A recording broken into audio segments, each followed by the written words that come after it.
Sir, we talked before the race. 4 horses in it. You are a Daytona 500 champion. How does that sound? I can't even believe it. Yeah, I mean, it was so gratifying. I mean, we had 4 guys that were really fighting, that was helping each other out. I mean, you never know how these races going to end, right? It's like you just try to survive. And, you know, I thought Riley did an unbelievable job by pushing at the end. You know, that shows you what teamwork can really, really do. I mean, he doesn't get enough credit. He won't get enough credit, but we feel the love. We understand exactly what he did. And you see the spirit, the energy, and then go to LeBron's interview, Rob, about, you know, says he's unsure, NBA 24th season. Go ahead, Rob. I want to live. When I know, you guys know. I don't know. I have no idea. I just want to live. That's all. Do you know when's the last time I wore a Lakers jersey? Day before LeBron went to the Lakers. You know when's the next time you're going to see me wearing a Lakers jersey? The day he's gone? The day he's gone on the podcast, I'm not wearing a suit. I'm wearing a Lakers jersey. While the NBA All-Star Game was unfolding, an event that, this year, felt strangely forgettable even to the league's most loyal followers, something far more gripping was happening miles away. Many fans struggled to recall the final score, the standout plays, or even the winner. The spotlight that usually shines so brightly on All-Star Weekend seemed dimmer than usual, almost like the energy had shifted elsewhere. And in many ways, it had a T that very moment. Michael Jordan was making headlines in a completely different arena, one that trades hardwood floors for roaring engines and high-speed drama. His NASCAR organization, 23XI Racing, had just powered its way across the finish line at the legendary Daytona 500, one of the most prestigious and fiercely contested events in all of motorsport. It wasn't just another race victory. It was a statement, loud and impossible to ignore, and Jordan wasn't there merely as a symbolic figure or a quiet owner watching from a distance. He was fully invested, emotionally charged, intensely focused, and visibly energized by the moment. Every reaction, every expression, reflected the mindset of a competitor who still thrives on the rush of victory. He celebrated with the passion of someone who refuses to let time, success, or legacy dull his hunger to win. What stood out most was the unmistakable fire in his presence. This wasn't nostalgia. This wasn't ceremony. It was the same relentless drive that once defined him on the basketball court, now channeled into a different battlefield entirely. Even outside the game that made him a global icon, Jordan continues to chase achievement with the same intensity that built his legend in a weekend where basketball's biggest showcase struggled to capture attention. Jordan quietly, yet powerfully, reminded the world of something important. True competitors don't fade into the background. They simply find new arenas to conquer, new challenges to master, and new victories to claim. And judging by that moment at Daytona, the drive that fueled his greatness is still running at full speed. Jordan has made his way here. Wow. Sir, we talked before the race. And then there's LeBron James. When the conversation turned to his future, to how long he plans to keep playing, to what still motivates him after everything he has achieved, the moment felt heavy with expectation. People were waiting for a strategic answer, a competitive declaration, something about championships, records, or legacy. Instead, LeBron gave a response that was strikingly simple, that he looked straight into the camera and said he just wants to live. Not chase numbers. Not prove anything more. Just live to experience the game, the moments, the journey, and everything that comes with it. It was a quiet answer, but one that carried enormous weight, revealing a perspective shaped by years at the very top, that at this stage of his career, where every season adds another chapter to an already historic run.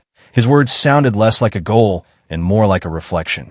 A reminder that beyond the pressure, the spotlight, and the endless comparisons, there's still a human being navigating time, passion, and purpose. And perhaps, for the first time, the focus isn't just on greatness. It's on presence, balance, and simply embracing the life he's built along the way. I want to live. When I know, you guys know. I don't know. No fire. No edge. No, I'm coming for everything. Just living. That simple phrase from LeBron shifts the entire conversation. Suddenly, the GOAT debate isn't about stats, points, or championships. It becomes something deeper, something numbers alone can never measure. It's about character under pressure. Who these men are when the lights shine brightest, when every eye is on them, and the world expects perfection. That's where true greatness is revealed. Think about it. When Michael Jordan announced his move into NASCAR back in 2020, most people reacted with polite smiles. Nice hobby, they thought. A rich man's diversion. A side project between golf rounds and Space Jam royalties. Nobody expected 2311 racing to become a real contender in one of the toughest motorsport arenas in America. The level of precision, stamina, and strategy required in NASCAR is brutal, and yet Jordan's team didn't just compete. They thrived. And that's the thing about Jordan. This is a man who never approaches anything half-heartedly. Whether it's basketball, business, or motorsports, he brings the same obsession, the same intensity, and the same refusal to settle. Success isn't optional.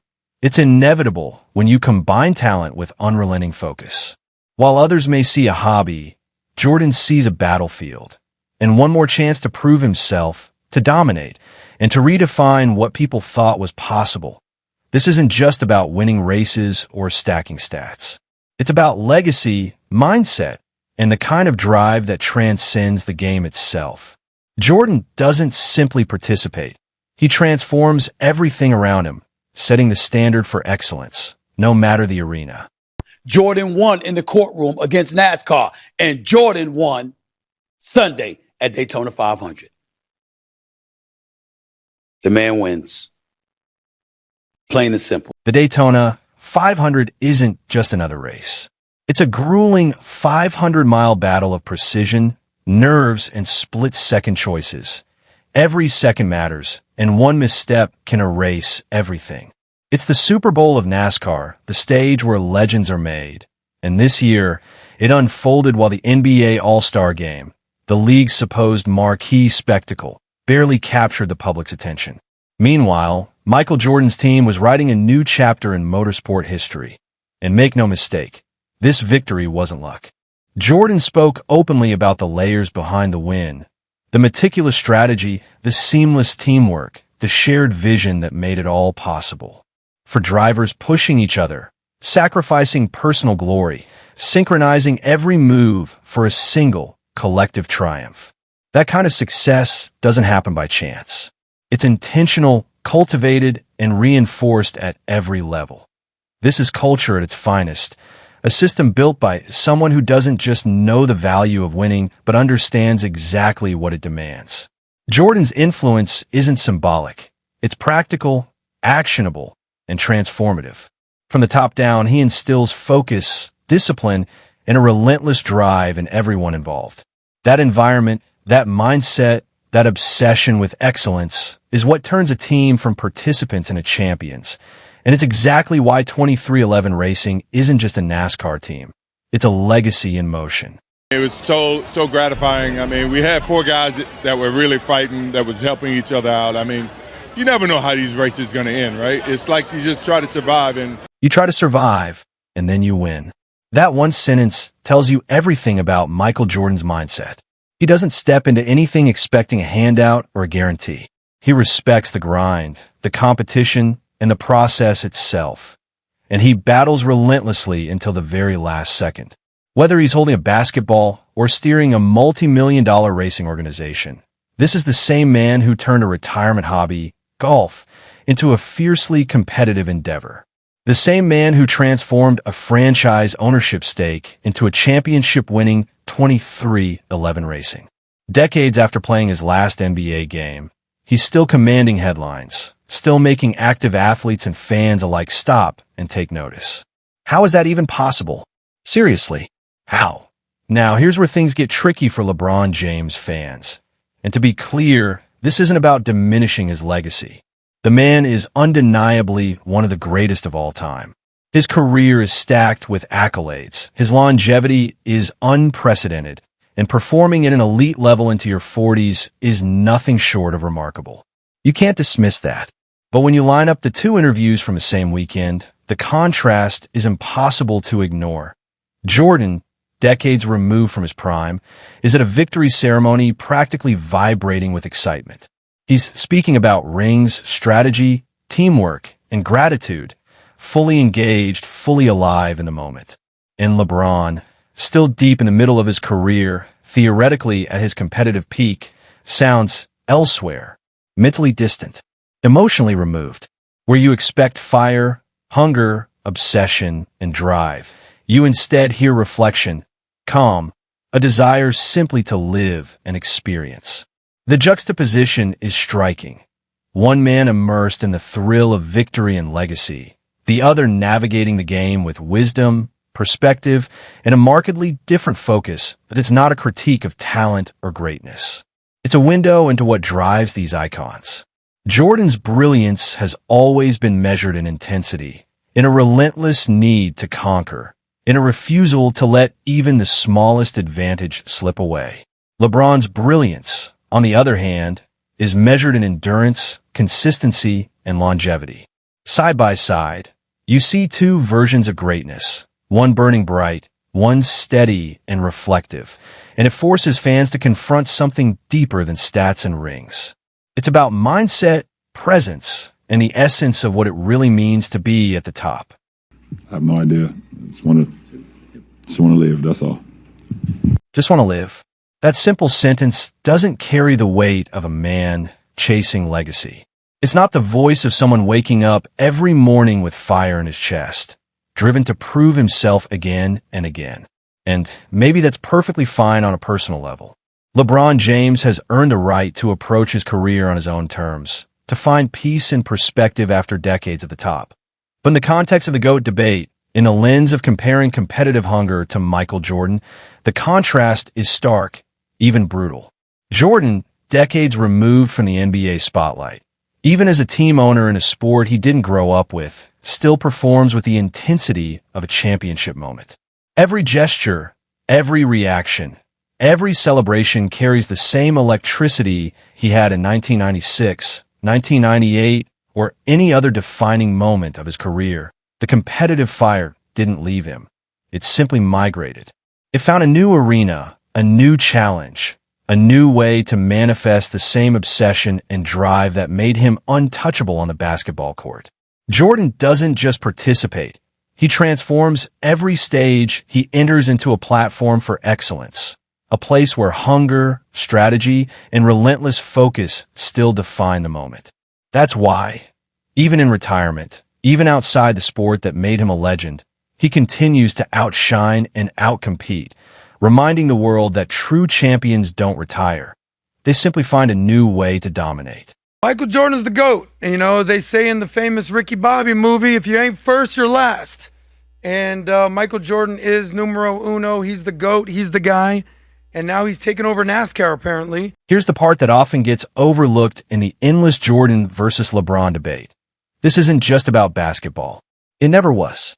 The discussion goes far beyond stats or highlight reels. It's about the complete package, the heart of a competitor, the fire that drives someone when the stakes are highest. It's about what you do when the clock is winding down, the pressure is mounting, and every eye in the world is on you. By that measure of raw competitive identity, Jordan once again pulls ahead. Consider the timing. The NBA All-Star Weekend, once a monumental cultural event that drew in fans from all walks of life, barely made a ripple this year. Ratings are slipping, the format faces criticism, and even the energy on the court feels diminished. Meanwhile, Jordan's team was quietly taking the checkered flag at the Daytona 500. He didn't script it, didn't stage a moment. It simply happened. And in that unscripted victory, the symbolism is unmistakable. Legacy isn't built in a single highlight or headline. It's a pattern, the way you show up, the way you fight, the way you take ownership when the spotlight could easily pass to someone else. Jordan has lived that pattern consistently, on the court, away from it, and now in his role as an owner. He seeks competition, invests everything he has, and finds a way to win. That isn't luck. That's character. LeBron? He has had his moments, undeniably. The 2016 Cleveland Finals run stands as one of the most remarkable championship performances the league has ever seen. 4 titles across 3 franchises, an astonishing career longevity, and numbers that defy belief. There's no question LeBron is one of the greatest players to ever grace a court. But when the conversation shifts from stats to essence, from talent to legacy, Jordan's pattern of relentless excellence continues to set the standard.